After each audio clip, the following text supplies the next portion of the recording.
राम राम मोर नाम समर्थ अंकोची लक्ष्मण पंचमाल सगल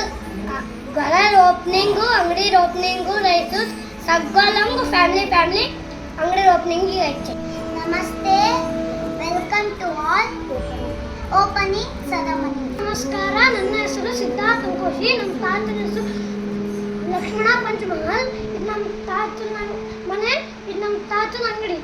ಎಲ್ಲರೂ ಕುಟುಂಬ ಸಮೇತ ಬರಬೇಕು ಹಳೆ ಕೆಂಚನಗುಡ್ಡ ರೋಡ್ ಸಿರುಗುಪ್ಪ 29/8/2024 ಗುರುವಾರ ನೂತನ ಗೃಹ ಪ್ರವೇಶ ಮತ್ತು ನೂತನ ಅಂಗಡಿ ಪ್ರಾರಂಭೋತ್ಸವಕ್ಕೆ ಸ್ವಾಗತ ಸುಸ್ವಾಗತ.